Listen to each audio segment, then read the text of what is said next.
tout de suite. C'est bon. C'est bon, on peut y aller. Cool. Donc, Vincent, je ne sais pas si tu avais en tête de faire une petite introduction avant que je commence. Bienvenue à la conférence sur les jeux trash.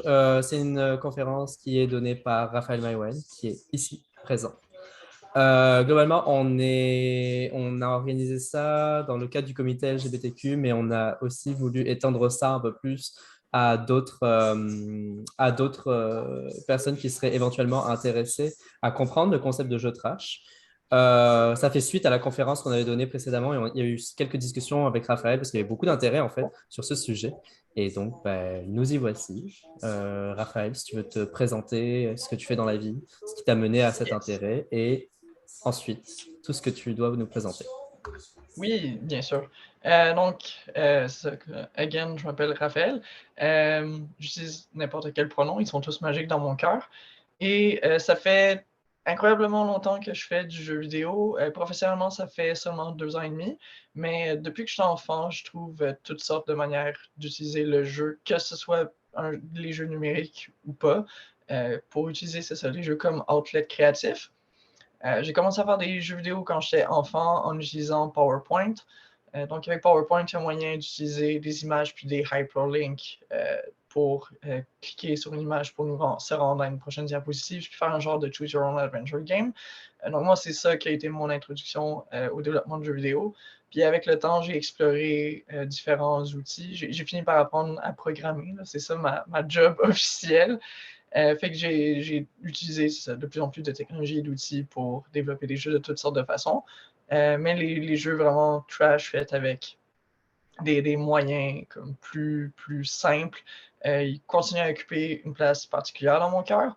Puis au travers des différents jeux que je vais vous présenter, au travers de la présentation, vous pouvez comprendre un petit peu aussi d'où me vient cet intérêt-là.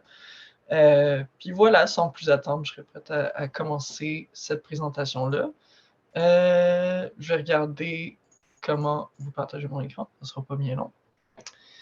Share screen. Clic. Yeah, ok. Cool. Bam. Ok. Ça fonctionne bien. Tout le monde voit mon écran. Oui, ok, cool. Donc, kaboom. Ça, c'est la présentation. Donc, Jeu Trash, une présentation sur des jeux laids par de belles personnes, remplis de shameless auto-promotion. On en parlait un petit peu avant la présentation, Vincent et moi. J'ai essayé de présenter un paysage assez diversifié de la scène trash à travers ma présentation. Mais c'est sûr que les jeux que je connais le mieux, c'est les miens. Donc, il y a beaucoup de mes propres jeux ou de mes propres projets à travers cette présentation-là. Donc, vraiment shameless auto-promotion, mais il y a aussi d'autres jeux de d'autres genres. Donc, ça, pour donner un peu le ton, je trouvais ça parfait comme diapositive. À l'origine, c'était un tweet, là. Donc, je vais le dire en français, mais donc, je veux des jeux plus courts avec des graphiques pires faits par des gens qui sont payés plus pour travailler moins et je niaise pas. Et je sais pas, for some reason, ce tweet-là, je comprends que ce tweet-là a résonné avec beaucoup de personnes. C'est vraiment un gros cri du cœur. C'est comme, surtout quand on sait tout le crunch qu'il y a dans l'industrie du jeu, quand on connaît comme l'espèce d'épidémie de burn-out qu'il y a. Oui, ça fait un fort sentiment de Colin, pourquoi on se détruit à faire des jeux. Là. Des jeux, c'est quelque chose de beau, c'est quelque chose le divertissement et l'art, c'est quelque chose de très important dans la vie, mais c'est aussi quelque chose jusqu'à un certain point de pas essentiel. Pourquoi comme on se tuerait à faire des jeux? Et donc, c'est ça, il y a eu genre 10 000 reprises de ce tweet-là avec plein de screenshots, un petit peu trash de même. Là. Ah oui, je préviens d'avance, le format même de la présentation d'aujourd'hui se veut un peu trash. C'est beaucoup de trucs, de diapositives vraiment mal formatées comme ça. Fait que préparez-vous. Mais voilà. Fait que là, souvent, quand j'utilise le terme trash, il y a un peu de confusion. Justement, il peut y avoir de la confusion au niveau de. Avant la présentation, il y avait quelqu'un qui disait que Binding of Isaac, c'est un jeu trash qu'elle aime bien. Et je peux comprendre d'où vient cette idée-là. C'est souvent un truc qu'on me demande quand je dis que je fais du jeu trash. Le monde me demande comme ah, veux-tu dire trash un petit peu dans l'esthétique, la thématique, donc mettons des jeux très plus gore plus, ou est-ce que tu veux dire trash, c'est comme poubelle, genre mauvais. Puis moi, c'est vraiment plus poubelle que je veux dire. Mais j'utilise vraiment pas trash d'une manière euh, péjorative. Donc, comme ici, là, avec l'excellent dialogue que vous pouvez voir à l'écran, il vient de traiter mon jeu de trash, puis oui, avec un cœur. Pour moi, c'est vraiment comme très affectueux quand je qualifie un jeu de trash. Comme j'explique ici, pour moi, trash, ça ne veut pas dire mauvais. Pour moi, un jeu de trash, c'est vraiment une philosophie de création. C'est un jeu qui essaie pas d'être beau, qui essaie pas d'être polish, qui essaie pas d'être fonctionnel. Fait que c'est peut-être un jeu rempli de bugs, mais il n'est peut-être pas aussi fonctionnel sur le plan du design. Peut-être que comme les règles ont comme pas vraiment de sens, puis c'est juste absurde comme jeu. C'est pas nécessairement un jeu qui se veut fun. C'est un jeu qui n'est pas nécessairement terminé. Après, la notion de est-ce qu'une œuvre est terminée, que ce soit un jeu ou pas, est-ce qu'une œuvre est terminée, c'est une notion un petit peu à déconstruire. On peut toujours, quand est-ce qu'un roman est terminé, on peut toujours reworder ce qu'on veut dire, on peut toujours aller corriger des trucs, redire les choses de plus belle manière, on peut toujours. Puis c'est la même chose avec un jeu. Là. Je veux dire, même si on aurait un jeu qui serait magiquement sans bug, on peut toujours améliorer le graphisme, l'optimiser, on peut toujours faire de quoi. Fait je veux dire, quand je dis qu'une œuvre n'est pas terminée, en théorie, comme aucune œuvre est terminée, là, pour le dire de manière comme un peu deep. Mais tu sais, moi, je veux vraiment dire terminé comme t'as même pas, tu sais, mettons, tu t'es dit, je veux faire X, Y, Z feature, puis finalement, tu as un de tes features qui est même pas implémenté ou qui est implémenté à moitié, puis tu te dirais quand même comme, OK, ship it. Puis peut-être, un jeu trash, c'est peut-être même pas un jeu. Peut-être que c'est quelque chose qui, dans ce qu'on conçoit habituellement comme étant un jeu, ça qualifierait pas vraiment de. Il n'y a peut-être pas de conditions de victoire, il n'y a peut-être pas des règles très clairement établies, il n'y a peut-être pas. Fait que, voilà, un jeu trash, ça peut aller dans toutes sortes de directions. Pour moi, un jeu trash, c'est une œuvre qui se veut authentique. Vraiment quelque chose que c'est juste, ah, tu as eu une idée qui essaye, tu as eu une idée de jeu qui essaye d'exprimer quelque chose chez toi, qui soit thématiquement ou conceptuellement ou peu importe, quelque chose qui est vraiment 100% toi et tu l'appliques sans te poser de questions sur justement est-ce que c'est fun, est-ce que c'est un jeu, est-ce que c'est tout ça. Et là, ouais, à droite rapidement, on ne va pas full s'éterniser là-dessus, mais justement, beaucoup de mon inspiration et l'inspiration de la communauté autour des jeux de trash vient d'un certain compte Twitter, Trashy McTrash Boy. Et c'est ça, il y avait souvent l'habitude de publier des espèces de poèmes, si on veut, ou des tweets, des call to action, des trucs de même. Des textes souvent inspirants sur justement les jeux, puis il disait souvent des trucs de même. Comme ici, euh, surpasse la qualité pauvre euh, la qualité pauvre de tes standards de jeu en faisant des jeux encore plus pauvres, encore plus moches. Euh, puis je trouvais ça toujours cool ce qu'il écrivait. Puis justement, d'où vient ce terme-là de trash? C'est pas moi qui est arrivé avec ce terme-là. Donc, super étymologie du terme. C'est juste un dude sur Twitter qui appelait ça de même. Donc, Moshboy ou Trashy McTrashBoy, qui était super actif en 2018-2019, puis qui a comme un petit peu disparu depuis. Là. Il écrivait, c'est ça, comme je disais souvent, des textes de même, tu sais, comme ah, tes mauvais jeux vidéo, ils importent, c'est correct de faire des jeux vidéo pas ambitieux, fais des jeux vidéo qui deal avec tes insécurités. Puis il écrivait tout le temps des trucs comme ça. Puis c'était vraiment un vent de fraîcheur d'avoir quelqu'un comme ça qui apportait un discours de même, alors que pour moi, l'industrie du jeu vidéo, puis je veux dire, comme toutes les industries du divertissement en général, là, surtout dans notre monde très comme porté par la productivité et tout ça, le jeu vidéo, c'est beaucoup une industrie qui est gouvernée, qui est motivée par le progrès technologique, par faire des jeux toujours plus impressionnants visuellement, des jeux toujours plus longs, des jeux toujours. Puis là, avec la mode des open world, c'est des jeux, c'est ça, de plus en plus gros, avec plein de possibilités, avec plus. Puis, comme je disais, c'est aussi une industrie dans laquelle il y a beaucoup de crunch, donc dans laquelle il y a beaucoup de overtime. Puis, ça aussi, c'est quelque chose qui a été beaucoup call out, mais c'est aussi quelque chose qui, du moins jusqu'à récemment, était assez glorifié. Puis, c'était vraiment, c'est ça, un vent de fraîcheur d'avoir quelqu'un qui arrive, puis est comme, tu sais quoi, fais tes jeux trash, puis that's it, puis ils ont de l'importance quand même. Mais oui, je vais juste prendre une pause de comme 10 secondes pour dire si à n'importe quel moment, que ce soit une intervention à faire, comme question, commentaire, peu importe, n'hésitez pas à faire dans le chat, puis Vincent va me les reléguer, puis je vais comme adresser ça. Mais voilà. Puis ouais, j'ai l'impression que je parle vite aussi un peu depuis le début. Là. N'hésitez pas si vous voulez que je ralentisse ou peu importe. Mais bref. Fait que maintenant qu'on sait un peu plus c'est quoi un jeu trash d'un point de vue théorique, je veux donner quand même quelques exemples parce que c'est bien beau savoir que c'est des jeux qui sont un petit peu moches, qui peuvent avoir l'air de n'importe quoi, mais surtout si on n'a jamais été exposé à des jeux qui ressemblent à ça, c'est pas toujours évident de quoi on parle. Donc, je vais relativement rapidement passer à travers une couple d'exemples.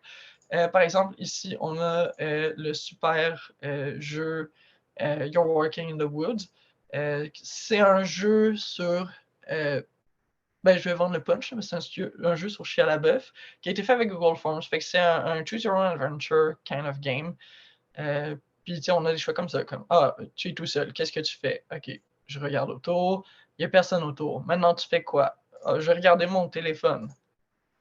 Ton téléphone est mort. Maintenant, qu'est-ce que tu fais? Je vais regarder autour.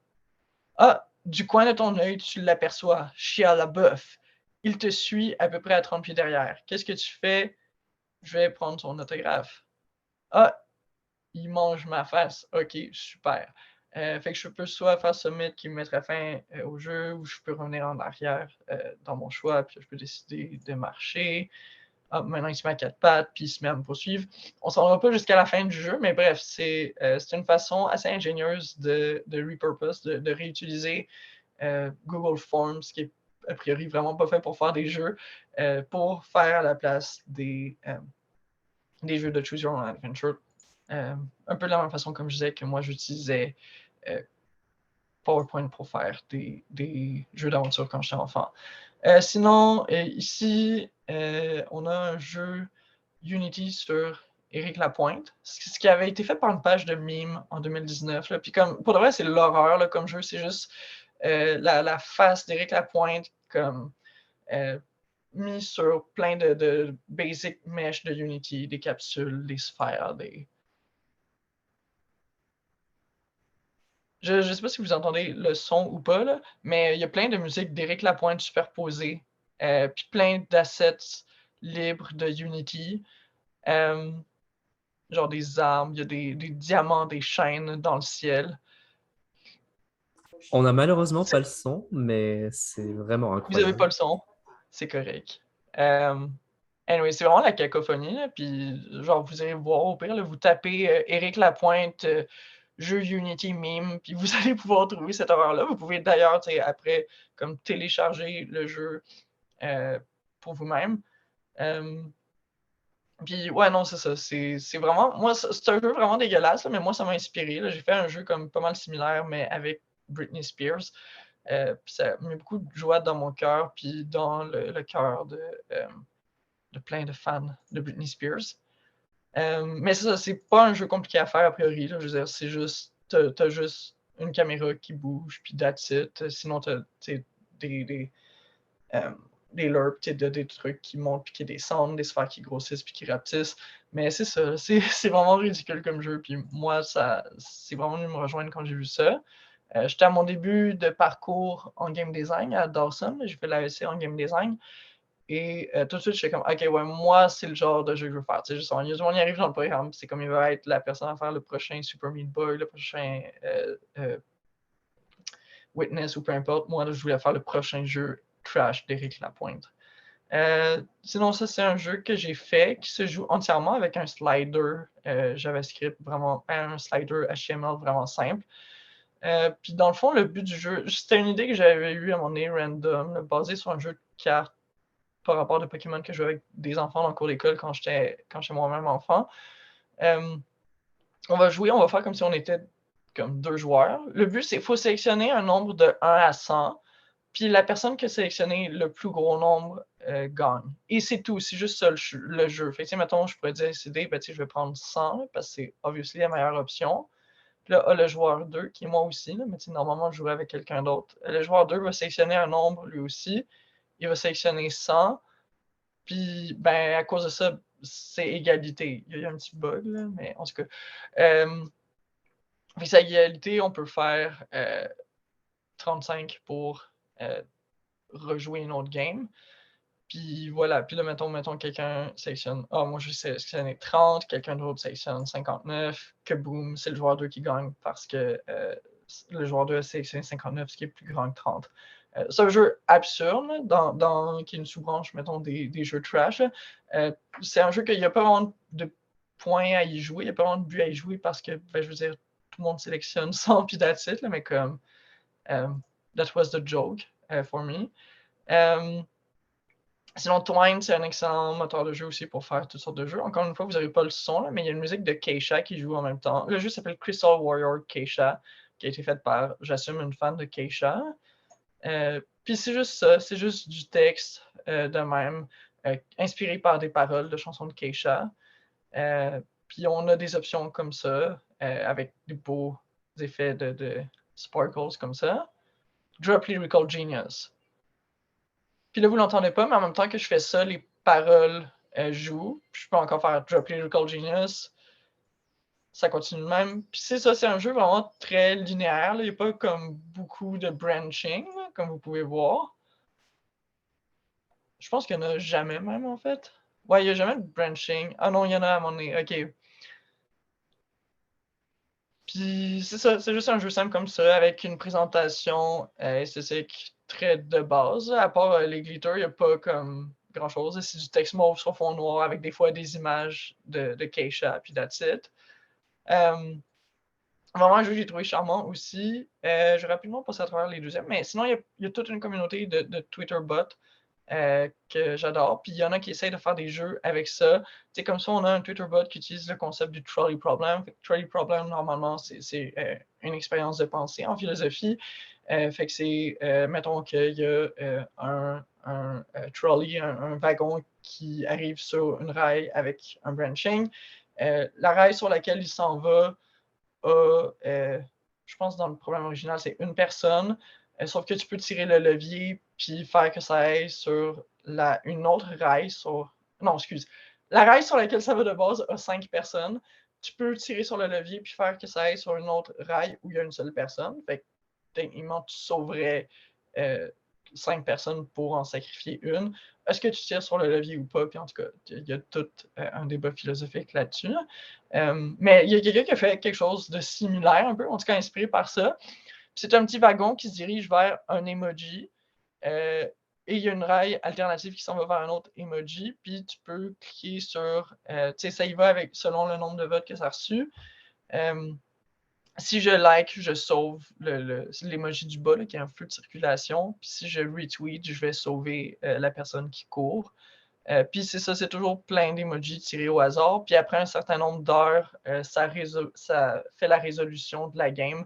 Puis il y a une petite animation comme ça dans un thread de tweet où on voit le train qui écrase un des deux emojis. Ok, je vais pas montrer le dernier, là, fuck that, là, mais c'est un jeu puzzle script. Je vais juste montrer le visuel rapidement. Là. Parce que juste puzzle script ont toujours une esthétique de même. On peut juste faire des sprites de 5 par 5 pixels. Donc, quand on a des personnages, ça a pas mal tout en l'air de ça. Puis c'est inspiré du mythe de Sisyphe. Il faut amener le boulet jusqu'en haut. Je vais vous vendre le punch tout de suite. Quand vous amenez le boulet en haut, avant d'atteindre le drapeau, il retombe, comme dans le mythe de Sisyphe de la mythologie grecque. Et voilà. Puis ici, on a. Oups, excusez. Ici, voyons. On a un jeu. Voyons. Ah, ok. Ici, on a Mountain, qui est un jeu qui est commercial. Là. Il peut s'acheter sur le Steam Store, mais qui reste tout de même trash. Ça utilise juste des assets libres de droit. Puis dans le fond, on a une petite montagne qui flotte dans le vide. Puis de temps en temps, il il y a un petit objet 3D qui vient s'écraser sur notre montagne. Puis on peut cliquer dessus, puis des fois il y a des petites interactions, mais comme that's it, c'est basically un screensaver vraiment dispendieux, ce jeu-là. Mais voilà, je l'adore d'amour. Puis ben maintenant que vous avez comme peut-être un peu une meilleure idée de quoi ça peut avoir l'air un jeu trash, puis comme on a couvert comme un centième, je sais pas de quoi ça peut avoir l'air, ça peut prendre n'importe quelle forme, mais maintenant que vous voyez un peu plus de quoi ça a l'air, vous vous demandez peut-être c'est quoi l'intérêt de faire des jeux comme ça ou de jouer à des jeux comme ça. Et il y en a plein. En tant que créateur ou créatrice, moi je trouve par exemple que c'est un outlet créatif vraiment sans pression. Ça nous permet de créer des jeux sans avoir comme 1 million d'attentes envers nous-mêmes, sans. Puis justement, encore là, je vais être fatigante avec ça, mais les burn-out, c'est monnaie courante dans l'industrie, puis je vous surprendrai pas en disant que c'est pas quelque chose de cool. Moi-même, je suis en récupération d'un burn-out. J'ai été en arrêt de travail pendant 3 mois, puis j'avais quand même cette flamme-là de vouloir créer. Je me disais, mais comment je fais pour créer, en plus d'avoir un job à temps plein et tout, sans constamment me brûler? Puis j'ai révisé encore à la baisse les attentes que je fais par rapport à des jeux que je crée dans mes temps libres, là, comme le jeu que j'ai montré tantôt, 1 to 100, le jeu qu'on sélectionne un nombre de 1 à 100 sur un slider. C'est un jeu que j'ai fait pendant mon arrêt de travail, là, puis j'étais comme, c'est très exactement ce dont j'ai besoin présentement. Et c'est ça, donc c'est vraiment génial d'avoir un outlet créatif avec moins de pression là, qui permet de ne pas s'épuiser. Ça permet tout un lâcher prise. Je trouve que c'est vraiment facile de se remettre beaucoup en question, d'avoir soit le syndrome de l'imposteur ou des problèmes d'estime de soi, ou d'avoir l'impression qu'on n'atteindra jamais la hauteur de ses ambitions quand comme on vise tout le temps à faire des jeux qui vont être comme vraiment éblouissants, qui vont venir, qui vont être encensés par la critique et tout. Quand on fait des jeux comme ça, forcément, on se pose tout de suite moins de questions, on a moins d'attentes, et c'est plus facile sur le long terme, je trouve, d'être plus clément envers soi-même. Fait que pour moi, il y a quelque chose d'un peu thérapeutique à travers ça. Je trouve que ça permet une meilleure connexion avec ses pairs aussi, comme justement dans les différents jeux qu'on a regardés. Mettons le jeu Twine sur Keisha, j'assume que ça a été fait par une fan de Keisha. Ben, peut-être que cette personne-là a dans ses amis ou dans ses connaissances d'autres personnes qui trippent sur Keisha. Moi, quand j'ai fait des jeux sur Britney Spears, ça me permettait de connecter avec du monde vraiment random qui trippait sur Britney Spears. Puis c'est le fun. Puis c'est pas quelque chose que je pourrais faire si je voulais faire un jeu commercial. Si je veux faire un jeu commercial, ben déjà de base, je peux pas faire un jeu sur Britney Spears. Là. Malheureusement, j'ai pas les droits sur sa musique, sur son image, sur peu importe. Donc de base, il faudrait que je flush cette idée-là. Mais en faisant un jeu qui se veut pas commercial, qui se veut bien trash puis tout, il n'y a aucun problème à justement utiliser des trucs comme ça sur lesquels on n'a aucun droit. La personne qui a fait son Twitter bot sur le Trolley Problem, j'assume que cette personne-là doit avoir des gens qui trippent philo dans son entourage, ou du moins elle a pu en rejoindre à travers sa création. Donc c'est ça, il y a toutes sortes de façons que ces différentes œuvres-là peuvent permettre à quelqu'un d'atteindre une communauté qui ne rejoindrait pas normalement, ou d'avoir des discussions, d'entamer des discussions avec des gens de son entourage. Moi-même, puis là, on est justement, c'est le comité, le club queer, je ne sais pas comment Vincent appelle ça, mais c'est Le comité LGBTQ+. Oh. C'est bon. Donc, c'est le comité LGBTQ+, qui organise cette conférence-là. Ben, justement, il y a beaucoup de créateurs et créatrices queer qui ont fait des jeux des fois autobiographiques, des fois, tu es juste où ils décortiquent un concept, un enjeu queer, que ça peut leur permettre, encore une fois, de connecter avec leurs amis, mais aussi une communauté at large. Moi, j'avais fait un jeu, They Seem to Be Really Good Friends, sur la perception de l'intimité entre femmes. Puis justement, they seem to be very good friends. Parce que souvent, on va assumer que deux femmes qui partagent beaucoup d'intimité, c'est juste des amis, des colocs, peu importe. Puis moi, c'est une façon un petit peu de jouer avec ce concept-là, d'en rire. Puis il y a plein de personnes qui ont pu me contacter par rapport à ce jeu-là, que ça ça les a touchés, ça résonnait avec eux ou que ça les a fait rire. Puis je trouve ça génial quand ça arrive, des étincelles comme ça, des connexions comme ça. Et donc, c'est ça, les jeux queer, c'est des jeux qui, par excellence, s'actualisent, s'épanouissent dans la sphère des jeux trash. Et c'est ça, comme je disais, ça permet d'aborder des termes marginaux plus explorés, donc évidemment des thèmes queer, comme je disais, mais le terme pour revenir encore une fois au jeu sur le trolley problem, je suis pas mal sûr qu'il n'y a pas plein de jeux commerciaux qui peuvent explorer le concept du trolley problem. À la limite, peut-être dans des jeux bien narratifs, ils peuvent en faire mention à un moment donné. Mais ça, c'était le fun. C'est vraiment une one bite experience, une expérience comme one bite size, fait que mettons une expérience d'une bouchée là, comme sur le thème. Puis ça n'avait pas besoin d'aller plus loin que ça, mais ça lui permettait d'explorer ce concept-là qui est peut-être pas quelque chose qui est sujet à en faire un jeu complet. Et donc, c'est ça, comme je dis, comme créateur et créatrice, on a beaucoup à gagner à faire des jeux comme ça, mais je pense qu'on a aussi beaucoup à y gagner comme joueur ou comme joueuse. Les deux côtés de la médaille gagnent beaucoup de ce genre de jeu-là. Moi, en tant que joueur, ce que j'aime de ce genre de jeu-là, c'est que c'est des jeux qui respectent notre temps. Donc, c'est pas des jeux qui vont avoir. Excusez, genre, je vais vraiment trasher sur les jeux. En tout cas, un peu, là, trasher sur les jeux open world à travers ça. C'est vraiment pas des jeux que j'aime, puis malheureusement, c'est comme tout ce qui se fait dans le jeu AAA présentement. Donc, je joue plus à des jeux AAA depuis je sais pas combien d'années à cause de ça.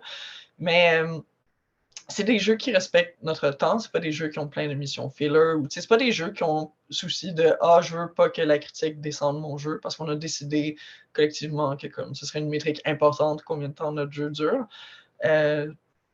Donc, c'est ça, c'est des jeux que, OK, ben, ils ont une expérience à te donner, elle dure 10 minutes, c'est un 10 minutes bien rempli, puis ça dit ce que ça veut dire, et that's it. Again, comme je disais, ça peut explorer des termes normalement plus explorés, donc ça peut explorer des termes normalement, c'est ça, peut exploiter. Fait que, en tant que joueur aussi, c'est nice de pouvoir jouer à des jeux queer, des jeux autobiographiques. C'est quelque chose qui est très intéressant dans le cinéma, dans la littérature et tout. Donc, pourquoi pas dans le jeu vidéo? Mais tu sais, je verrais pas une grosse production AAA qui sert d'autobiographie. C'est beaucoup de moyens déployés pour rapporter la vie d'une personne. Ça permet de faire des fan games, comme je disais, que ce soit sur des licences ou peu importe. Et ça permet de faire des jeux conceptuels.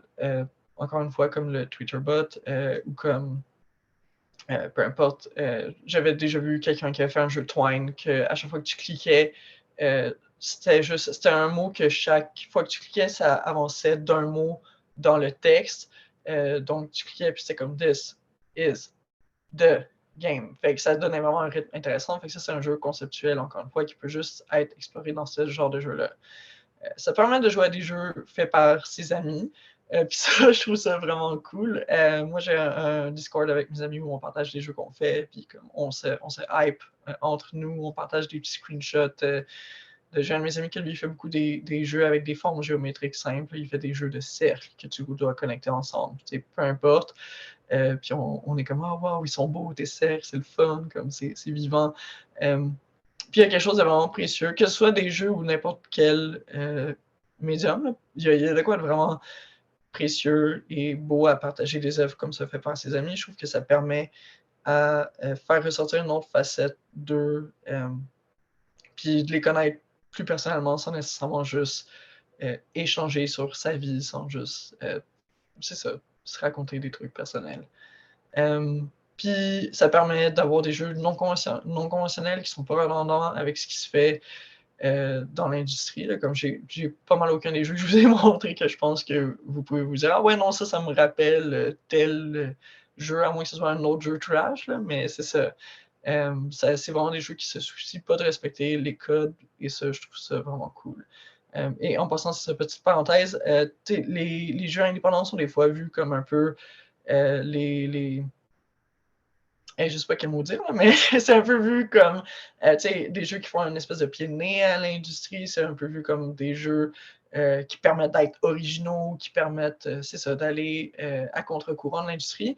Mais la réalité, c'est que les jeux indépendants sont conventionnels eux aussi. Eux aussi, ils veulent atteindre une certaine finition dans leur jeu. Eux aussi, ils veulent être commercial. Puis c'est normal, je dis pas ça d'une manière négative. C'est important de payer ses comptes là, à la fin du mois.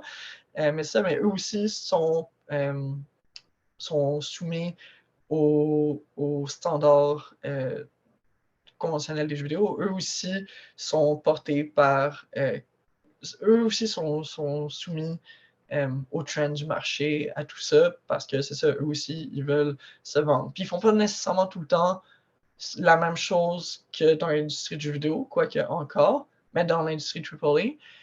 Mais il y a quand même des modes à l'intérieur des jeux indépendants. On a juste à penser aux roguelikes, aux jeux qui ont un look rétro, toutes les plateformes rétro qu'il y a eu dans les dernières années.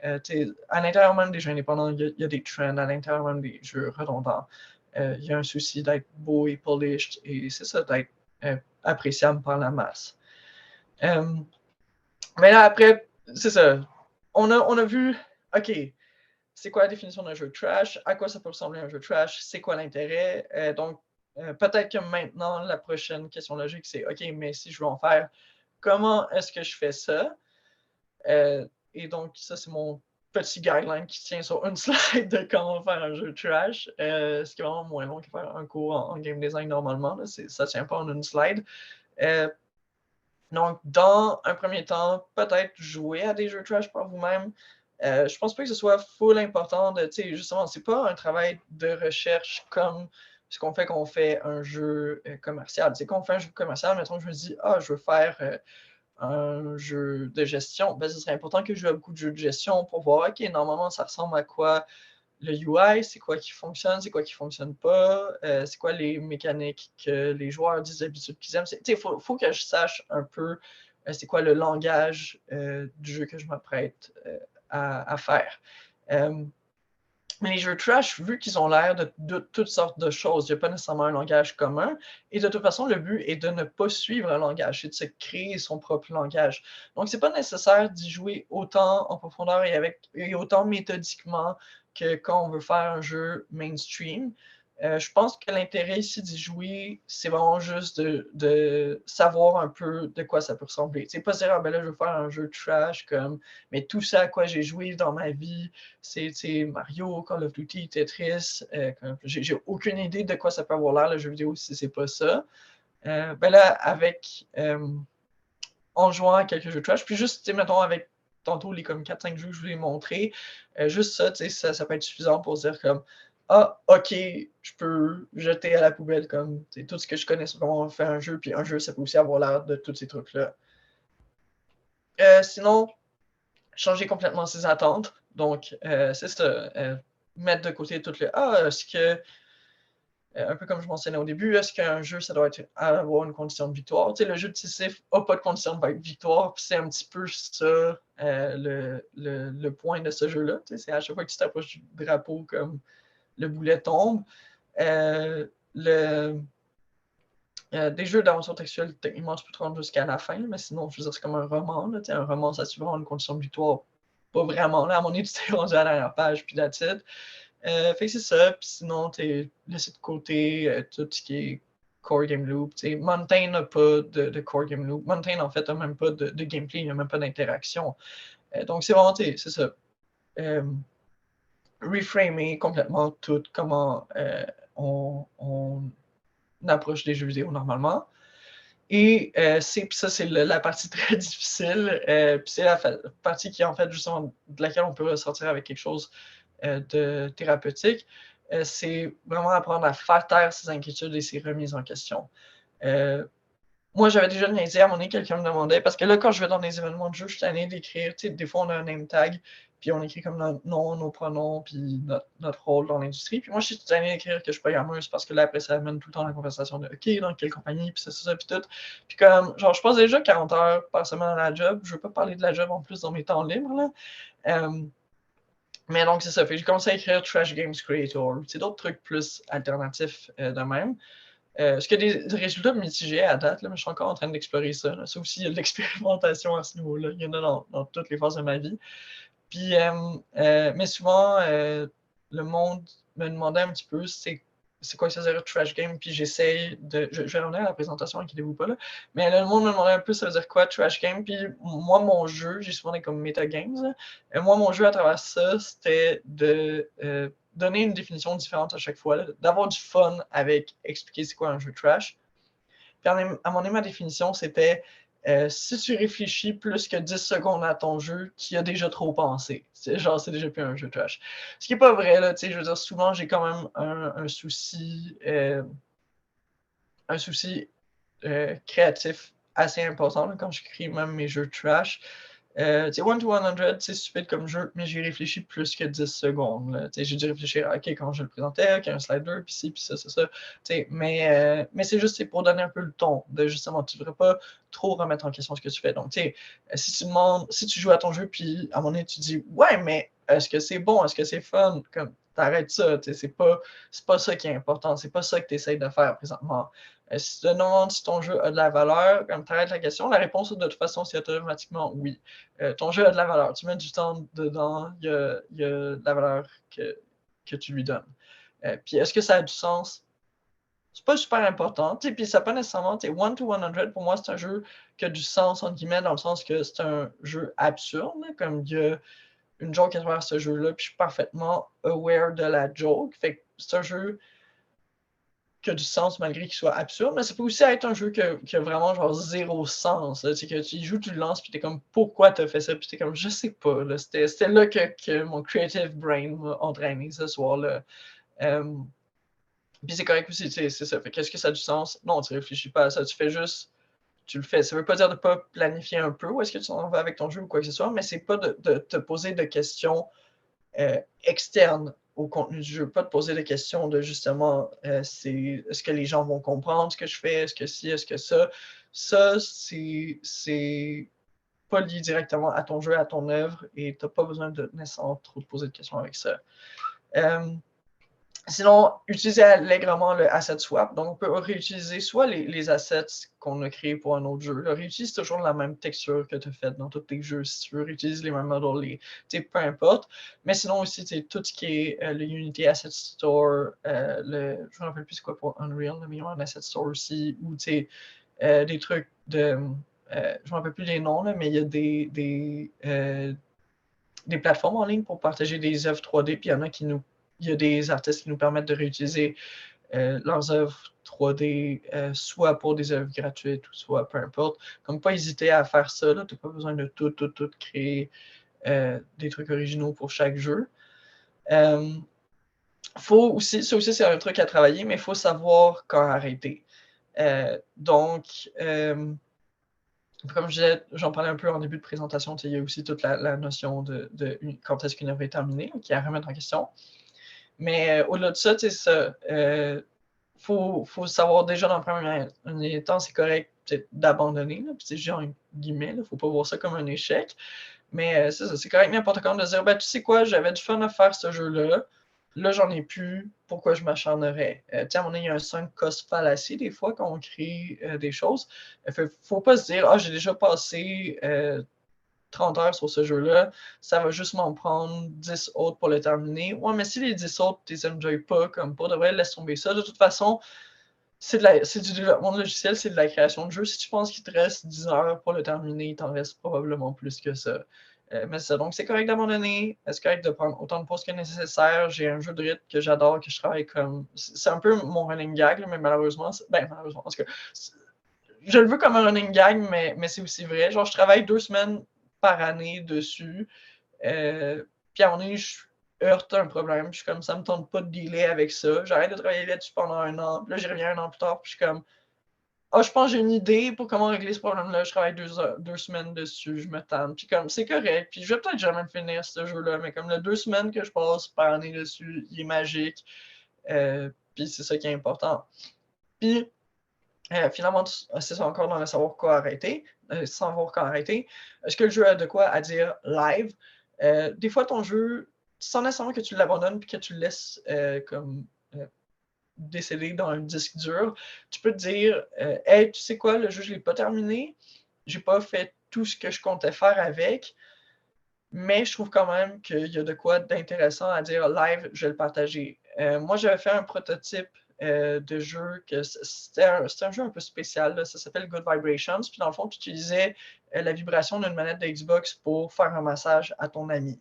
Fait que le jeu disait des fois comme masse son omoplate, masse le haut de son dos, puis ça te disait. Ça essayait de enforce le consentement aussi. Régulièrement, ça disait comme demande si la personne est confortable, demande si la personne veut continuer à jouer, demande si c'est ça. Puis des fois, il y avait aussi d'autres. Le jeu avait beaucoup de prompts, juste pour comme, créer la conversation entre les deux, puis pour un petit peu comme créer de l'intimité. Fait que c'est demande-lui comment sa semaine a été, demande-lui de parler de genre un animal cute qu'il a vu cette semaine. Fait que c'est des trucs comme ça. Puis ce jeu-là, je comptais faire comme une dizaine de niveaux, je pense, puis qu'il y ait chacun une thématique, puis que comme, tu sais, plein d'affaires. Finalement, j'ai fait genre un niveau, je me suis tanné, mais je suis comme, tu sais quoi, comme. Puis pendant vraiment longtemps, j'ai partagé ce jeu-là avec personne. Des fois, j'en parlais un peu, mais tu sais, genre, je ne l'avais pas genre mis sur Itch ou peu importe. Puis à un moment donné, je me suis dit, mais tu sais quoi, je trouve que live, même s'il n'est pas terminé, puis même si ça se peut qu'un jour j'y revienne puis j'y termine, comme présentement, c'est un jeu qui a quelque chose d'intéressant à dire, puis j'ai envie de le partager avec le monde. Fait que je l'ai partagé en état, puis même s'il est loin d'être terminé, les gens qui ont pu y jouer, ils ont trouvé de la valeur. Donc, puis plus important que ça, moi, j'ai trouvé de la valeur. Donc, c'est ça, c'est voir comment est-ce que présentement ce que j'ai, même si c'est buggé, pas fini, puis tout, est-ce qu'il y a quand même quelque chose que quelqu'un pourrait jouer puis se dire, c'est cool. Et finalement, puis ça, c'est pas le plus difficile à faire, mais c'est le plus important à figure out pour comme, pas avoir de problème à créer. C'est travailler vraiment avec ses forces, ses faiblesses, c'est travailler avec ses contraintes. Donc, si vous êtes quelqu'un comme moi qui n'est pas artiste, vous pouvez utiliser des formes géométriques simples. Donc, je parlais tantôt d'un ami qui fait que des jeux avec des triangles, des cercles, des peu importe. Ben, lui, c'est ça qu'il fait à chaque fois. C'est un programmeur, lui aussi, puis il fait ça. Vous pouvez faire des jeux textuels comme les quelques jeux que je vous ai montrés. Si vous n'êtes pas programmeur, il y a plein d'outils de visual scripting. Vous pouvez utiliser Blueprint avec Unreal, Bolt avec Unity, ainsi de suite. Puis pour tout le monde, là, que vous savez, que vous soyez artiste ou pas, programmeur ou pas, designer ou pas, peu importe, vous pouvez utiliser certains des outils qui seront présentés à la slide suivante.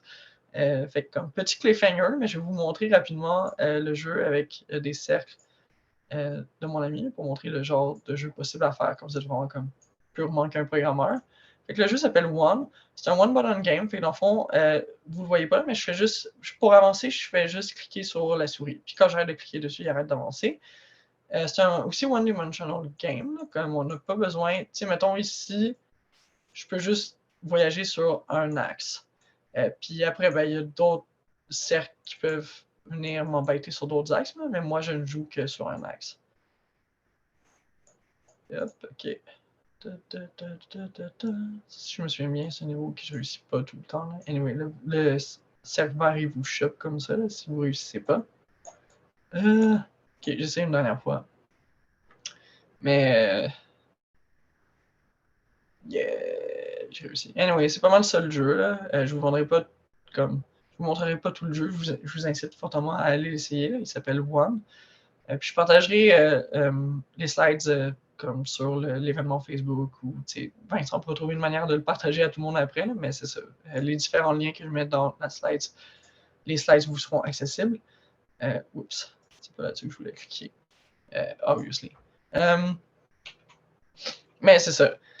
Et ben, c'est ça, comment les faire? Fait que je vous disais que dans la prochaine slide, je vous montrerai des outils. C'est maintenant. Fait que comment les faire niveau tech? Je veux dire, il n'y a pas vraiment de mauvaise réponse à ça. Là. Puis genre, ça aurait pu être comme 10 slides de plus, tout ça. Mais dans les différents moteurs de jeu, ben, il y a Twine, là, le jeu de Crystal Warrior Keisha que j'avais montré était fait avec ça. Puis il y a comme toutes sortes de jeux bien chouettes qui ont été faits avec ce moteur de jeu-là. C'est une façon très simple de faire des jeux textuels avec du branchement et tout. C'est des fois utilisé comme outil pour faire du narrative design dans l'industrie. Je vais juste boire un peu, 30 secondes. Incroyable. Pendant la petite pause, je voulais aussi te faire remarquer qu'il y a du monde qui ont parlé aussi pas mal de Roblox, tu sais, en termes de création de jeux, etc. Puis Oui, il y avait aussi Gabriel qui a dit c'est un peu comme l'écriture automatique, mais en game design. Je trouve ça ok. intéressant. Oui, oui, l'écriture automatique, ouais, c'est un concept que je trouve vraiment cool. En fait, comme toutes les. J'avais déjà suivi un cours comme à Concordia. Ben, suivi un cours, j'étais allé à genre 2, 3 cours, là. Mais comme c'est un cours qui s'appelait Video Games and slash as Writing. Donc les jeux vidéo et l'écriture ou les jeux vidéo en tant qu'écriture. Euh, Puis c'est vraiment cool, là, genre, on lisait sur bain justement des gens de Oulipo, l'ouvroir de littérature. Euh, je ne me rappelle plus le nom complet, là. Mais ouais. Puis genre, je relatais beaucoup à ces créateurs-là que justement ils avaient toutes sortes de méthodes d'écriture automatique ou toutes sortes de méthodes d'écriture expérimentale. Puis ouais, il y a effectivement beaucoup de ça, je dirais, dans le, le jeu vidéo trash, là. C'est sûr que malheureusement, c'est comme quand tu fais de la programmation puis tout, tu peux pas être autant comme euh, autant écriture automatique que ce que je voudrais, là, mais effectivement, ça s'en rapproche beaucoup. Euh, Anyway, puis ouais, puis pour la personne qui parlait de Roblox, comme effectivement, ça me semble être quelque chose qui permet beaucoup ça. Puis j'avais vu Terry Cavanagh, le créateur de plein de super jeux comme VVVVVV, Dicey Dungeons, puis Super Hexagon. Ce créateur-là, c'est vraiment une personne cool. Puis sur Twitter, il parle de toutes sortes de trucs comme ça sur la création de jeux. Puis pendant un certain temps, il avait essayé Roblox et il faisait vraiment des trucs weird. Il payait pour des ads comme vraiment stupides, là. Puis ouais, ça a l'air d'être un super outil, là. J'en connais pas plus que ça sur Roblox, fait que je continuerai pas à parler là-dessus parce que sinon, ça serait moi qui parle à travers mon chapeau, là. Mais ouais. Mais puis il faudrait vraiment que je regarde plus ça, là, parce qu'à ce qui paraît, c'est comme une espèce de monstre là, dans le jeu vidéo présentement. Puis c'est comme. Il y a vraiment un gap, là, comme le monde comme les millennials connaissent pas tant ça, puis tout, mais comme les enfants, puis les ados, ils jouent beaucoup avec ça. Fait qu'il faudrait vraiment que je regarde plus ça.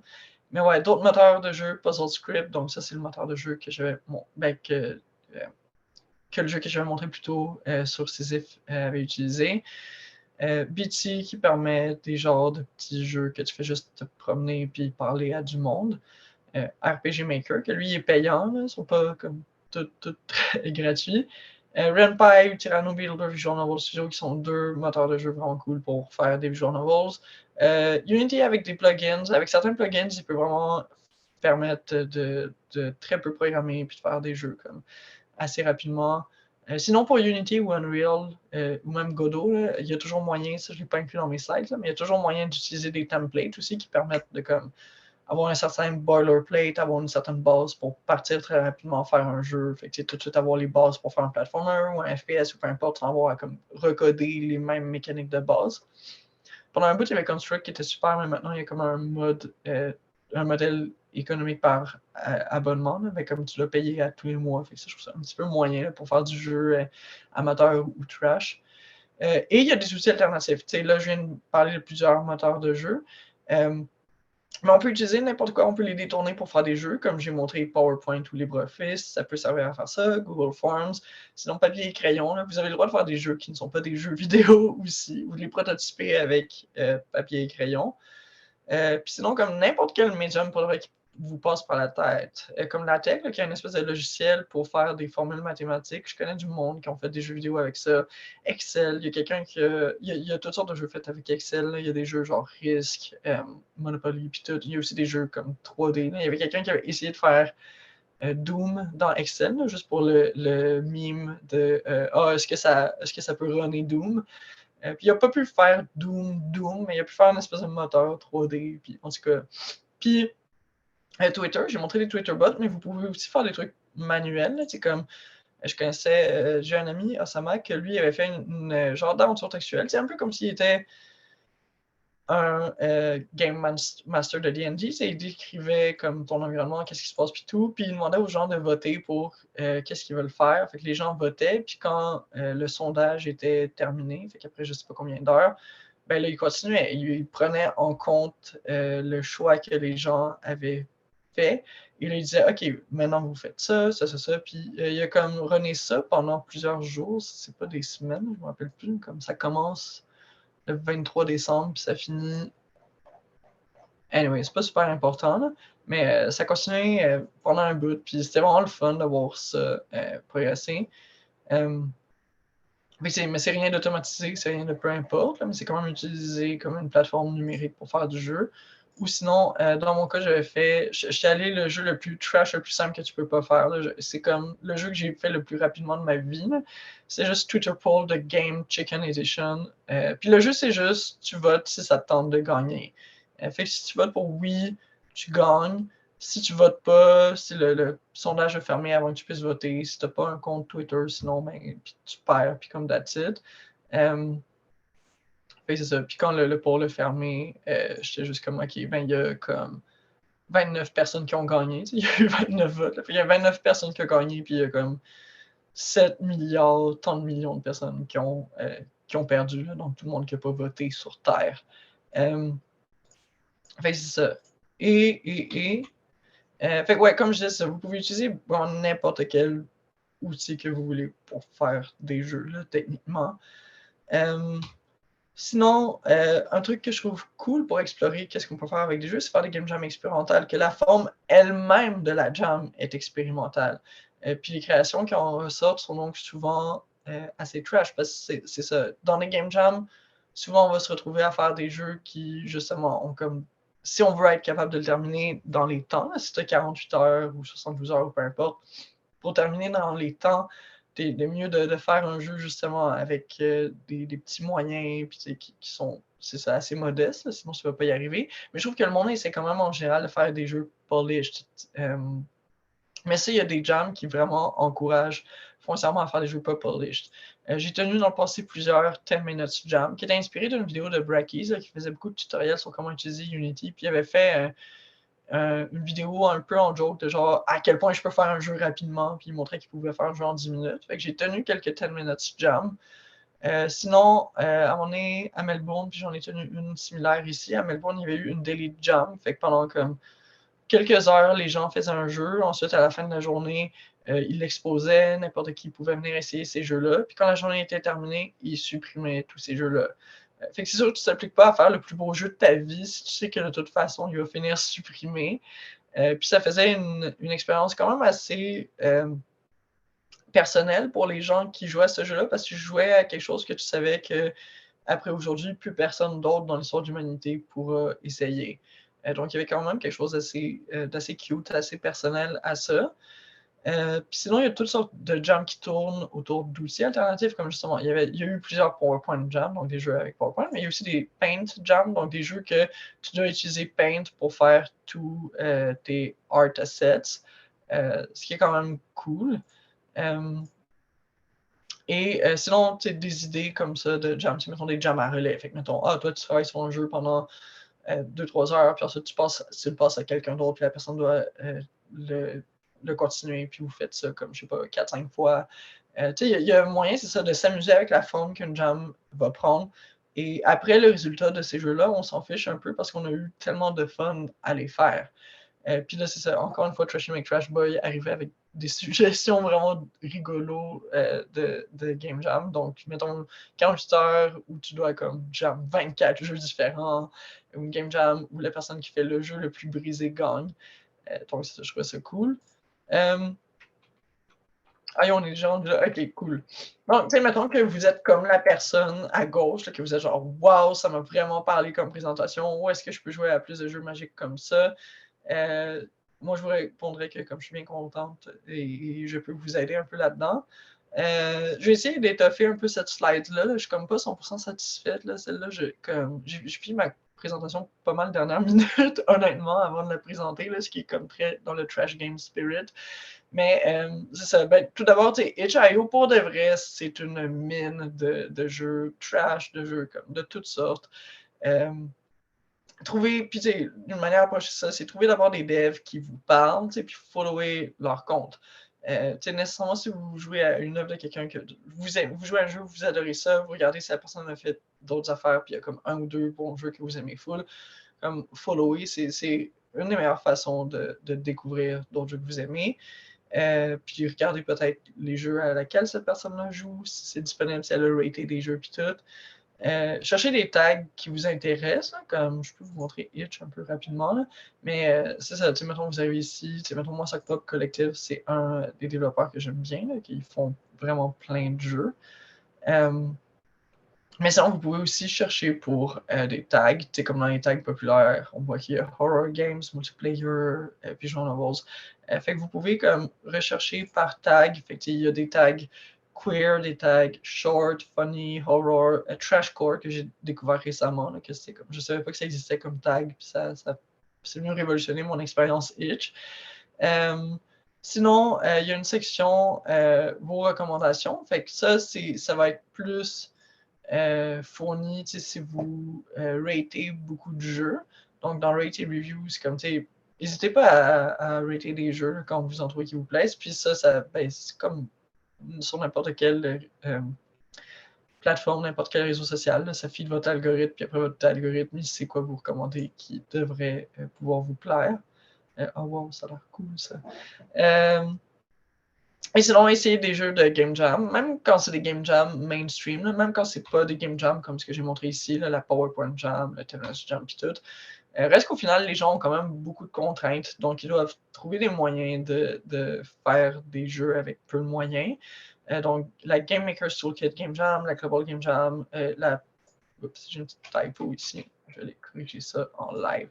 Mais tu sais, la Ludum Dare, c'est tout, surtout la Ludum Dare. Puis ça, souvent, il y a des YouTubers qui, à l'issue de ces Game Jam-là, ils vont faire des compilations de comme les jeux les plus intéressants que j'ai trouvés à tel Game Jam. Fait que si vous pouvez trouver des YouTubers que vous aimez bien, que vous savez qu'en général, ils ont des goûts similaires aux vôtres, ça peut aider aussi à faire de la discoverability.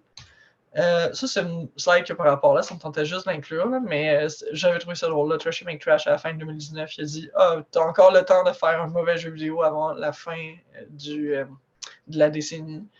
Fait que je trouvais ça drôle. C'était genre comme 2 jours de la fin de la décennie qu'il avait fait ça. Et là, c'est ça, je vous ai donné plusieurs pistes de comment trouver par vous-même des trucs qui peuvent vous intéresser sur Itch et tout ça. Mais sinon, rapidement, je peux vous donner des recommandations de dev que je trouve bien cool à suivre. Pour vous donner quand même un petit kickstart. Fait que Anna Entropy, que j'adore, c'est une femme queer qui crée plein de jeux sur la transidentité, le lesbianisme and other fun stuff. Elle fait aussi beaucoup de tutoriels, de livres sur comment créer des jeux. Là. Elle a fait un livre sur comment créer des jeux avec Puzzle Script. Je crois qu'elle en a fait un aussi sur comment créer des jeux avec Twine. Fait que, elle aussi, elle veut encourager la communauté à créer des jeux comme ça. Puis elle a écrit un zine. Elle a écrit, non pas un zine, un livre qui s'appelle je peux vous le montrer rapidement, là, mais. Oh non, je ne vais pas vous le montrer. Mais en tout cas, c'est Rise of the Zinsters. Anyway, c'est un livre sur du monde qui font des jeux amateurs, des jeux queer, des jeux comme. C'est justement comment il y a eu une montée de toutes sortes de communautés qui n'avaient pas de voix dans la création de jeux vidéo, qui maintenant créent des jeux. Fait qu'Anna Entropy est vraiment comme très en ligne avec le phénomène de jeux trash. Il y a le Sock Pop Collective, que ce collectif qui crée 1 ou 2 jeux par mois. C'est des jeux très courts et réutilisant souvent les mêmes assets. Fait que c'est des gens qui font vraiment des jeux de façon durable. Comme, c'est ça leur job, c'est ça qu'ils font à temps plein, de ce que j'ai compris. Là. Ils ont un Patreon pour financer leurs jeux. Puis, c'est ça, je trouve ça cool que justement, oui, ce qu'ils font, c'est commercial, mais c'est quand même, justement, vu qu'ils font beaucoup de asset flipping, puis asset swapping, puis de trucs comme ça, il y a quand même une grosse marque amateur trash à ce qu'ils font. Ink Repair, c'est Stephen Havel, c'est lui qui a créé Puzzle Script, puis il crée plein de jeux de puzzle variés, vraiment cool, souvent en utilisant lui-même Puzzle Script. Fait que je trouve ça vraiment hot, il a fait un outil comme pour que la communauté at large puisse créer plus de jeux, mais lui-même il s'en sert dans le cadre de son travail, c'est vraiment cool. Il y a Costa Kushko que j'ai découvert récemment qui est vraiment cool, il fait plein de jeux absurde, il fait un excellent travail de curation aussi. Si vous allez voir un peu ce qu'il fait, comme c'est ça, il n'y a pas juste ses propres créations qui sont présentées sur sa page, quoi qu'il y en a beaucoup. Il fait des Twitter bots aussi, mais c'est ça, il fait comme, mettons, des games vraiment cool que je pense que vous devriez jouer. Des Humanware, fait des jeux à propos de c'est quoi être humain, c'est quoi le self-care, la vulnérabilité, puis tout ça. Fait que ça aussi, c'est cool. Fait qu'il y a toutes sortes de trucs de curation même, puis il a même fait une curation d'espèces de galeries virtuelles d'art numérique. Fait que, tu sais, ça peut être un bon point de départ. Firm Handshake, c'est vraiment un jeu cool, by the way. Mais ouais, fait que ça peut être un bon point de départ, vu qu'il fait la promotion de d'autres créateurs, ça peut être un bon point de départ pour découvrir des jeux. Puis sinon, en bref, comme d'autres créateurs que j'ai bien aimé leur création récemment, là, mais j'étais rendu trop paresseuse à ce point-là de la présentation pour rentrer plus en détail sur leur travail, là, mais Bambi Dev fait des jeux cool, des jeux de Magical Girl, des jeux sur le polyamour, des jeux vraiment nice. Rémi Totata, je sais pas si je prononce bien son nom, mais anyway, il y a c'est lui qui a fait le jeu sur Sisyphe que j'ai montré plus tôt, puis il a fait d'autres jeux conceptuels vraiment cool. Einankov fait des jeux cool, Nick Lives fait des jeux cool. Sinon, si vous voulez regarder plus précisément ce que moi je fais, j'ai un itch personnel, rafiki.itch.io. J'ai un itch aussi du dépotoir de recherche, qui est un genre de collectif de jeux expérimentaux que je run très sporadiquement, là, comme je disais, j'ai fait un burn-out, puis genre j'essaie de slacker sur les side gigs puis des trucs de même. Mais tu sais, le dépotoir, on a, comme je dis, tenu des 10 minutes game jam, fait que je compilais les game jam, les jeux créés dans ces game jams là à travers ça. On a fait des show and tell aussi, fait que je compilais les jeux présentés dans les show and tell. Ici, encore ici, on a un autre jeu de mon ami qui fait des jeux avec des cercles et des triangles. Mais ouais, voilà, fait que c'est ça. Puis sur mon itch personnel, je le fais pas encore, mais moi aussi, j'aimerais bien faire comme Kossia bientôt, donc présenter. Enfin, j'ai commencé à faire un peu un travail de curation, puis bientôt je vais partager ces collections-là moi aussi. Comme là, j'ai commencé à faire une collection de jeux intéressants qui ont été faits avec Puzzle Script. Donc, sous peu, à partir de mon profil aussi, vous serez en mesure de découvrir comme des jeux faits par d'autres créateurs, créatrices.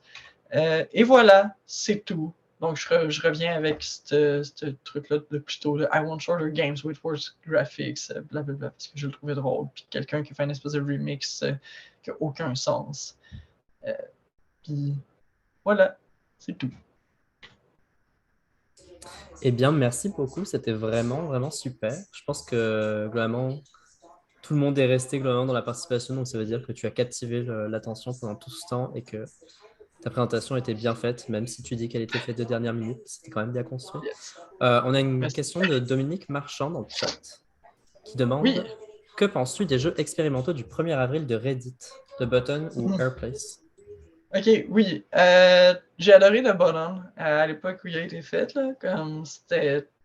Pour ceux qui ne savent pas c'est quoi The Button rapidement, c'est un jeu sur Reddit, c'est ça que tu arrivais, puis c'est une espèce de countdown de 60 secondes, je pense. Corrige-moi si ce que je dis est faux. Puis c'est un countdown qui diminuait, c'est ça, puis on savait pas ce qui arrivait quand ça allait arriver à zéro. Et chaque utilisateur de Reddit qui avait été créé avant le 1er avril avait le droit une fois de cliquer sur le bouton. Puis quand tu cliquais sur le bouton, ça le ramenait à 60. Et c'était ça le jeu, mais là, il y avait comme tout plein de threads de comme. Puis, ah oui, puis quand tu cliquais sur le bouton, tu avais un petit flag qui t'était assigné, là, qui allait à côté de ton nom d'utilisateur, qui avait une couleur. Fait que de genre 60 à 50 secondes, mettons, ton flag était vert. Je me rappelle plus des couleurs, mais c'est quelque chose de même. 50 à 40 secondes, ton flag était jaune, et ainsi de suite. Puis là, il y avait du monde qui était comme ah, il faut que. Puis ton flag était gris tant que tu n'avais pas cliqué sur le bouton, puis il était blanc si ton compte avait été créé après que de bonhomme soit existé, donc tu n'étais pas éligible à cliquer sur le bouton. Puis il y avait une espèce de gang de puristes qui étaient comme ah, les seules personnes qui gagnent ce jeu-là, c'est les vaillantes personnes qui ont résisté à la tentation du bouton. Là. Donc, ceux qui restent gris jusqu'à la fin de l'expérience, il y en avait qui étaient comme ah non, le but c'est faut que tu sois, mettons, gold, là, je sais pas, fait ceux qui ont cliqué quand il restait une seconde parce que tu as permis au bouton de rester en vie beaucoup plus longtemps que quelqu'un, mettons, qui a cliqué quand il restait encore 59 secondes au contraire. Ainsi de suite, c'était vraiment drôle. Oui, les non-pressers. C'était vraiment drôle. Il y avait vraiment comme tout plein de débats là-dessus. Puis c'est le fun, c'est des espèces de débats anodins qui portent sur rien d'important. Mais c'est ça, il y avait plein de débats sur comme c'est qui comme les meilleures couleurs, c'est qui, puis c'est quoi qui va arriver quand le bonhomme va arriver à 0. Malheureusement, si je me rappelle bien, il y a eu comme à quelques reprises des bugs où le bouton a atteint 0, puis on a vu c'est quoi qu'il y avait, alors que comme s'il y avait un lag avec le serveur ou peu importe. Là. Fait qu'on a vu à plusieurs fois le screen de fin avant que l'expérience ait vraiment comme fin pour de vrai. Euh, mais c'est ça. Puis, mais ouais, ben, qu'est-ce que je pense de ça? Ben, comme, je trouve que c'est cool, là. Comme, c'est quelque chose, comme je disais, qui crée plein. Puis, Our-Place aussi a un peu quelque chose de similaire dans la mesure. Our-Place, pour ceux qui ne savent pas, c'est ça. Ça, c'est une grille. Je ne suis pas sûr exactement du fonctionnement, mais c'est une espèce de grosse grille de je ne sais pas combien de pixels par je ne sais pas combien de pixels. Puis, les gens peuvent aller décider quels pixels ils vont colorier de quelle couleur. Je ne sais pas à quelle fréquence ils peuvent faire ça ou quoi que ce soit. Je ne sais pas trop les modalités de ce truc-là. Mais je sais que comme ça, c'est vraiment. J'allais explorer un petit peu il n'y a pas longtemps. J'ai un ami qui est vraiment obsessed par cette expérience-là. Puis, tu sais, mettons, tu as du monde que, tu sais, les gens vont essayer souvent de dessiner leur drapeau de leur pays, là, avec le drapeau de la France, de la Belgique, de, peu importe.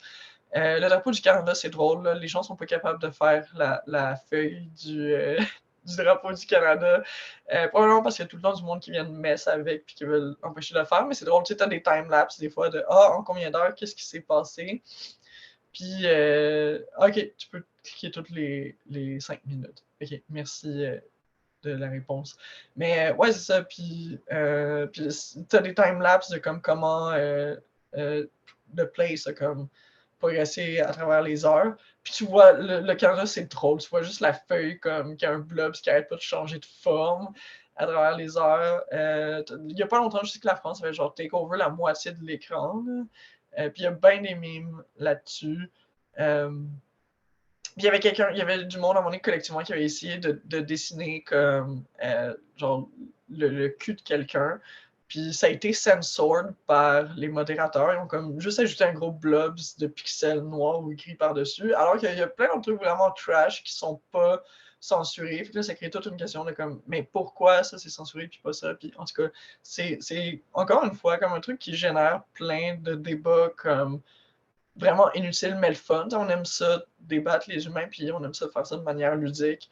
Puis c'est quand même cool. Ce qui était fascinant, c'est la création des communautés sur Discord et les diplomates qui allaient contacter les différentes communautés pour négocier du territoire. Oui, puis il y a des streamers aussi qui, je pense, qui essayent de massivement inciter comme leurs followers à comme OK, allez, on se conserve pour aller dessiner tel truc et tout. Puis ouais. Je trouve que c'est des expériences sociales cool. Je suis vraiment comme étalé là-dessus comme très longtemps pour ce que j'avais à en dire. Là. Mais c'est des expériences sociales qui sont vraiment cool.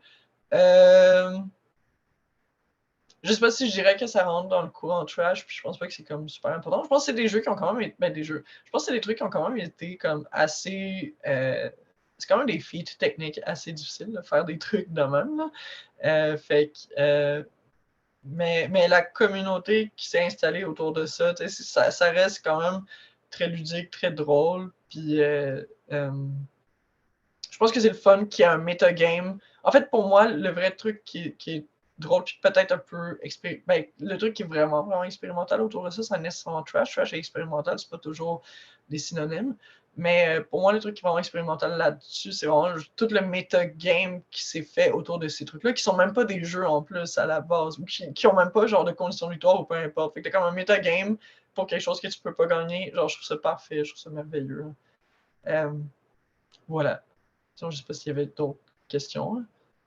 Allez-y, posez des questions en chat, mais moi j'avais une question par rapport à tout le monde, genre à la levée de main, là, avec les réactions sur Zoom. Qui s'est rendu compte au fur et à mesure de la conférence que vous aviez fait des jeux trash finalement dans votre vie? Ce serait étonnant de voir ça. Parce que je sais que dès que j'ai vu RPG Maker sur une slide, j'étais comme, ah, ça m'est arrivé finalement. Il n'y a pas beaucoup de mains levées. Ah, Lucas, Fred, Laureline. Bon, finalement, les mains se lèvent tout doucement et tout ça.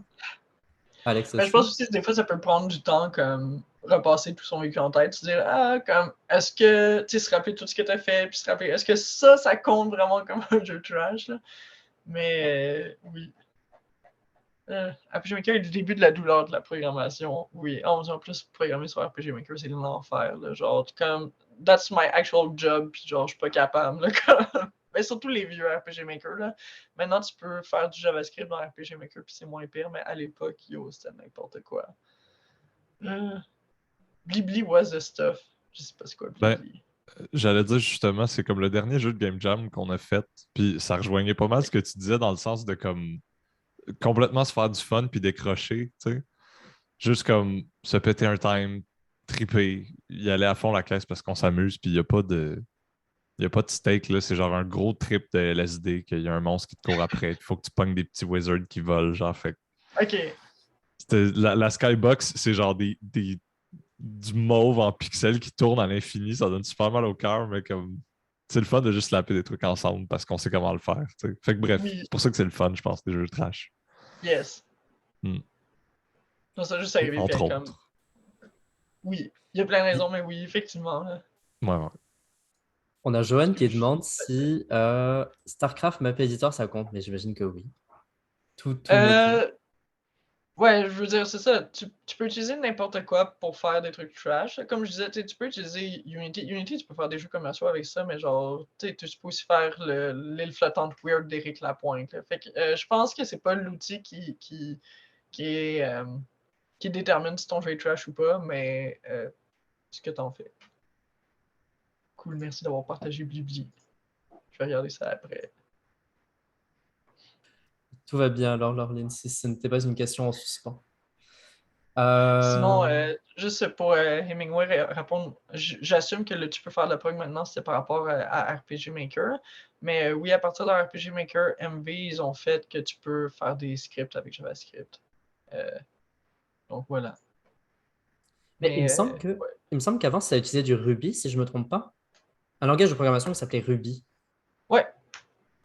Oui, il y a toujours eu moyen de faire de la programmation dans RPG Maker, là, mais c'était juste comme pas nécessairement très mis de l'avant, puis c'était pas, puis genre j'essaie de regarder des tutos en ligne de ça, puis comme ça se fait pas là, comme si c'est beaucoup de moyens déployés pour RPG Maker, là, comme on va le dire de même. Là. Est-ce que je connais des jeux commerciaux qui ont commencé en trash games et qui se sont détrashisés? Si un trash game devient un prototype, est-ce que ça compte? Euh, Ben, I mean, la deuxième question, je suis pas sûr de la comprendre. Là, si un trash game devient un prototype, est-ce que ça compte? Genre, est-ce que c'est encore un trash game? Je veux dire, le trash game original reste un trash game. Là. Comme les films expérimentaux qui finissent par nourrir des films plus mainstream. Ouais, ben, je veux dire, justement, si ça reste deux œuvres distinctes, si mettons le film expérimental, puis qu'ensuite il y a quelqu'un d'autre qui fait un jeu plus mainstream basé là-dessus, euh, ben, le film original reste une œuvre expérimentale, puis l'autre film reste un film pas nécessairement expérimental. Ça dépend aussi où est-ce qu'ils amènent ça. Mais sinon, est-ce que je connais des jeux commerciaux qui ont commencé en trash games? Euh, Vite de même, on the top of my head, je peux pas vraiment penser à ça. Je connais plein de jeux de game jams qui sont devenus des jeux mainstream, mais c'est pas nécessairement des jeux trash à la base. Comme Super Hot, c'était un jeu de game jam à la base. Mais c'est un jeu de game jam vraiment très polished. Donc je dirais pas que c'est un trash game. Euh, mais certainement que ça doit exister. C'est pas parce que je suis pas capable d'en nommer présentement que ça existe pas. Je veux dire, il y a tellement de trucs qui se font. Là. Euh, voilà, c'est ce que j'avais à dire. Mais sinon aussi, comme je disais plus tôt dans ma présentation, commercial et trash n'est pas nécessairement en opposition. Tu sais, comme j'ai présenté Mountain, Mountain pour moi c'est complètement un jeu trash. En fait, c'est même pas dans le jeu, là, juste dans ma tête, ce qui prouve d'autant plus son statut trash. Hein. Mais Mountain, c'est pas un jeu trash. Puis un autre jeu du même créateur, là, Everything, là, qui est une espèce de jeu que genre, ben, tu peux contrôler n'importe quoi. Puis les personnages pour avancer, ils n'ont pas d'animation de walking animation, ils font juste comme rouler sur eux-mêmes, comme vraiment de manière saccadée. Ces deux jeux-là, tu peux les acheter. Ces deux jeux-là, c'est des jeux très commerciaux, mais comme c'est des jeux trash aussi. C'est pas nécessairement en opposition. Euh, Voilà. J'ai l'impression que j'ai dépassé un peu le scope de la question, là, mais ouais, je voulais adresser ça. Non, ça clarifie plein de choses. C'est toujours bon de répondre à des questions qui auraient pu être pensées par d'autres personnes qui n'ont pas osé les poser ou qui n'étaient pas à la conférence ce soir. Euh, Est-ce qu'on a fait un peu le tour de toutes les questions? on peut laisser comme 5-10 secondes au monde, puis oui. Allez-y, vite réfléchissez. Est-ce qu'il y a des collaborations, genre entre artistes et prog? Oui, absolument, comme pour n'importe quelle œuvre. Euh, Quel est ton jeu de trash préféré? Je vais répondre après. Mais est-ce qu'il y a des collaborations? Oui, dans les jeux que j'ai montrés, je pense qu'il n'y en avait aucune que c'est des collaborations. Effectivement. Euh, mais vite de même, moi je sais que personnellement je fais justement mes jeux trash solo parce que comme genre ça me fait très. C'est l'opposé de ce que je fais à mon travail. Puis le travail, entre autres, le fait que c'est des projets d'équipe. Fait que je trouve ça le fun de faire des jeux solo puis de pas me poser de questions là-dessus. Mais ouais, je connais du monde que des fois t'as un artiste puis un prog qui s'unissent pour faire un jeu. Un des. Ben, j'ai des amis qui ont fait ça. Là. Fait que je sais pas comme d'exemple full comme notoire, là, mais tu sais, je connais du monde. Quel est ton jeu trash préféré? Euh... Ah mon dieu. En plus, il me semble que j'y avais réfléchi il y a pas longtemps. Puis. Ok, ouais, ok. Ben, c'est. Comme ça va sonner narcissique, mais mon jeu trash préféré, c'est mon jeu Unity de Britney Spears. Premièrement, parce que j'adore Britney Spears, puis comme, il n'y a pas assez de jeux dessus. Là. Il existe actually 2 jeux comme ça, Britney Spears, un espèce de jeu de rythme louche sorti au début des années 2000, là, quand elle était comme au pic de sa popularité. Puis un jeu mobile vraiment pas bon sorti il y a quelques années. Là. Fait que genre, il n'y a pas assez de jeux de Britney Spears dans ce monde. Puis moi j'étais contente de faire mon propre petit jeu de Britney Spears. Puis je l'ai envoyé au créateur du jeu, comme grosse tranche de vie, là. Mais je l'ai envoyé au créateur du jeu d'Éric Lapointe, là, parce qu'il avait fait ça dans le cadre d'une page de mime qui s'appelait « Partir d'une page de mime en 2019 ». Puis il avait partagé ça, puis je trouvais ça fucking cool. Fait que quand j'ai terminé mon jeu Britney Spears, j'ai écrit, je suis juste comme yo, pour de vrai, comme ton jeu m'a vraiment full inspiré, puis j'ai fait tel autre jeu que je trouvais nice. Puis on a fini par se rencontrer, là, il est venu à un show and tell que j'organisais de jeux expérimentaux. Puis comme, c'est vraiment une personne cool, puis genre, j'étais contente de connecter avec un autre créateur de cette manière-là, là, que comme ça, 2 personnes à avoir de la valeur dans ce genre de jeu dégueulasse-là. Euh, c'est mon jeu préféré pour ça. Je veux dire, pour moi, il n'y a aucun jeu qui peut battre comme un jeu qui m'a apporté des trucs personnels. Puis c'est un jeu que j'ai présenté à tellement de monde, puis du monde qui tripe sur Britney Spears, d'autres pas, puis il y a du monde qui m'ont dit que ça les a touchés pour genre plein de raisons pas rapport, là, mais comme genre je trouvais ça nice. Là. Mais sinon, dans les jeux que j'ai pas fait, ce serait quoi mon préféré? Euh, Il y en a plein. Puis euh, je remets souvent en question la notion de comme ton whatever quoi préféré, là, ou même comme ta personne préférée. Là. Genre moi, tous mes amis, c'est mes meilleurs amis. Là, puis mes amis sont pas plus importants que mes partenaires amoureux puis tout. Là. Comme je suis une personne genre vraiment très comme trop égalitaire dans la vie là, par rapport à tout. Fait que, genre mon jeu préféré, je trouve ça comme très chargé là, comme question. Là. Mais euh, ouais, c'est ça. Ça s'arrêterait pas mal là.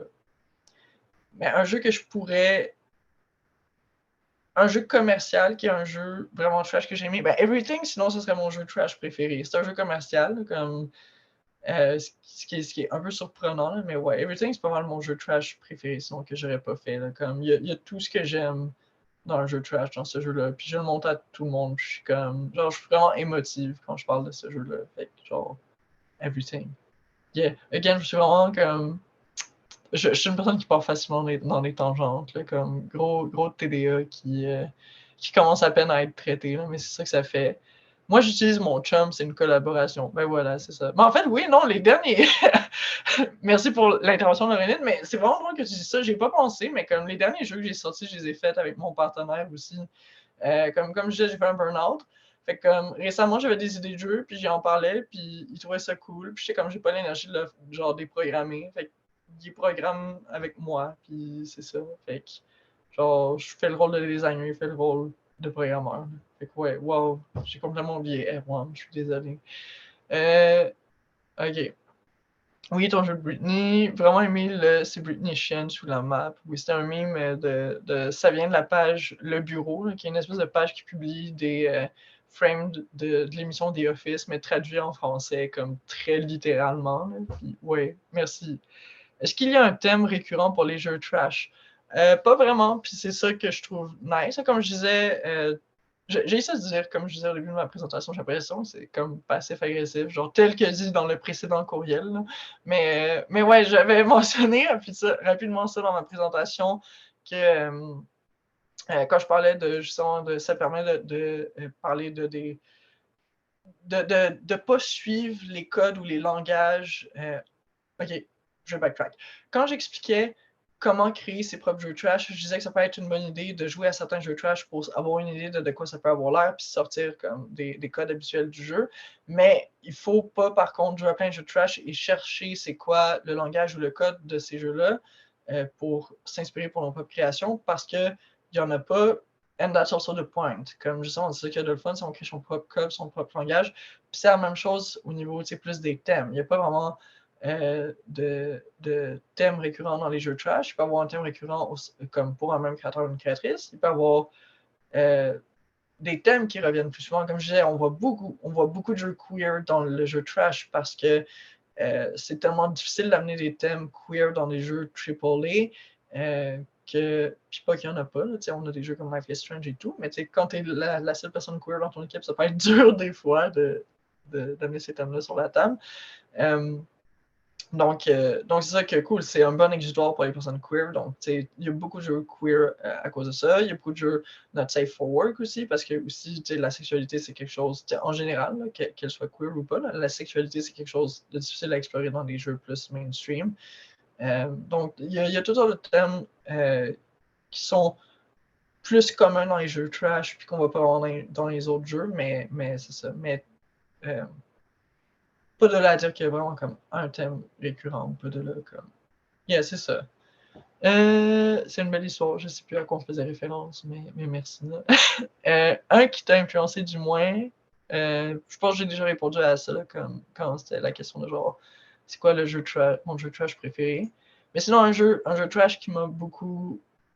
Qui est pas le plus trash, mais c'est un jeu qui m'a vraiment beaucoup inspiré, puis que genre, je montre tout le temps à tout le monde pour comme leur expliquer justement c'est quoi ma philosophie de création. C'est The Beginner's Guide. C'est par le même créateur que The Stanley Parable. Puis il n'a pas tant aimé. Il y a eu un accueil mitigé comme je veux pas. Justement, les gens s'attendaient à The Stanley Parable 2. Puis c'est pas The Stanley Parable 2. Là, le jeu n'a rien à voir. Mais ça, c'est un jeu qui m'a beaucoup touché pour plein de raisons. Puis à la fin du jeu, le créateur parle un peu pas exactement de stress de performance, mais de stress d'avoir comme quelque chose de vraiment meaningful à dire avec ton jeu. Puis je sens que c'est quelque chose que souvent moi aussi j'ai dans mes créations. Mais c'est aussi c'est aussi un jeu qui te montre plusieurs jeux. Ouais, ce jeu m'a vraiment shake down. Ouais, non, c'est vraiment un jeu comme assez puissant, là, comme dans sa présentation et dans son message. Mais c'est ça, c'est pour ceux qui ne connaissent pas The Beginner's Guide, c'est un jeu qui te montre rapidement différents prototypes d'un créateur qui est un créateur fictif. Là, il n'existe pas vraiment.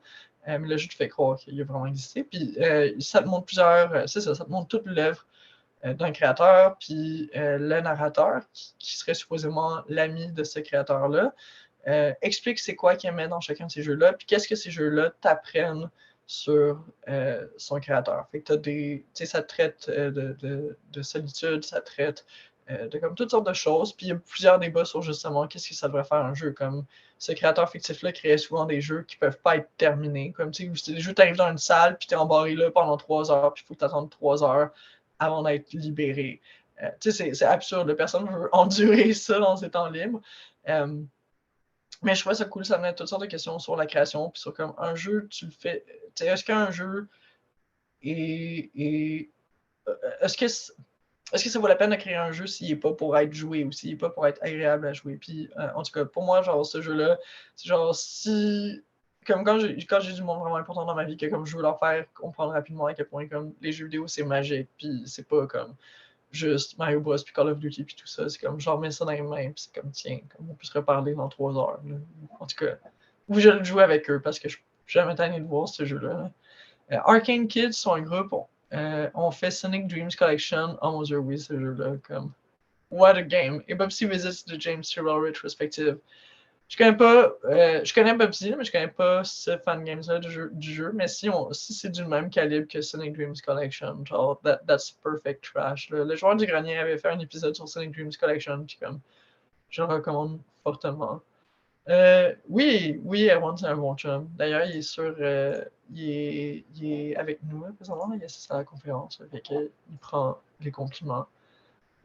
Pony Island aussi. Yo, oui, Pony Island, c'est vraiment un jeu whack. Là. Mais ouais. Beaucoup aimé ce jeu. Fait que ouais. C'est ça. Je pense que ça semble faire le tour des questions. Là, on est en train de pas mal comme geek out sur c'est quoi nos jeux trash préférés, which is amazing. Là, je fais ça toute la journée. Mais ça, si on n'a plus vraiment de questions, plus rien à discuter à part de ça, je pense que ça pourrait mettre fin à la présentation. Comme je disais plus tôt, je vais pouvoir partager les slides avec Vincent qui pourra les partager aux gens ou on va pouvoir les partager sur le groupe ou peu importe. Là.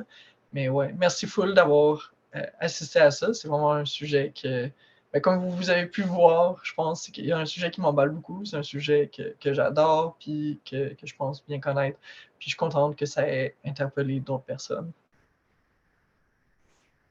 Merci à toi, Raphaël. C'était vraiment genre excellent. Puis je pense que ça a parlé à aussi pas mal de monde. Puis c'est vraiment une excellente chose. Genre, c'était instructif. J'ai aimé les back and forth aussi, discuter avec le monde, puis voir en fait l'expérience aussi des jeux trash au travers genre de la vision de pas mal de monde. Faire Mhm. aussi les différences, puis ben, ça donne le goût de faire des jeux trash. Yes, Voilà. c'est cool. Comme le dit Fred, là. Oui. D'ailleurs, puis ça, je vais mettre le lien dans mes slides. J'ai pas pensé à le faire, là, mais again, Shameless Auto-Promotion. J'ai fait genre vraiment comme plein de workshops dans ma vie sur comment créer toutes sortes de jeux. Je parlais de faire des jeux avec Puzzle Script. J'ai fait un workshop là-dessus. Donc, je vais inclure le lien dans mes slides. J'ai fait un workshop aussi sur comment faire des jeux avec PowerPoint, évidemment. Fait que ça aussi, ça va être dans les slides. Puis très bientôt, je fais un workshop sur comment faire des jeux avec Google Forms ou Gameplay Space. On n'a pas encore de date. Là. Ils ont accepté le pitch de workshop. On n'a juste pas encore décidé d'une date. Mais je vais pouvoir le partager avec Vincent aussi quand ce sera décidé. Là. Puis voilà, si ça vous intéresse de vous aussi faire des jeux comme le jeu de Chia la bœuf, comme vous viendrez voir ça. Là, on va avoir du fun. C'est génial. Je vais mettre fin à l'enregistrement. Merci à tous pour votre participation.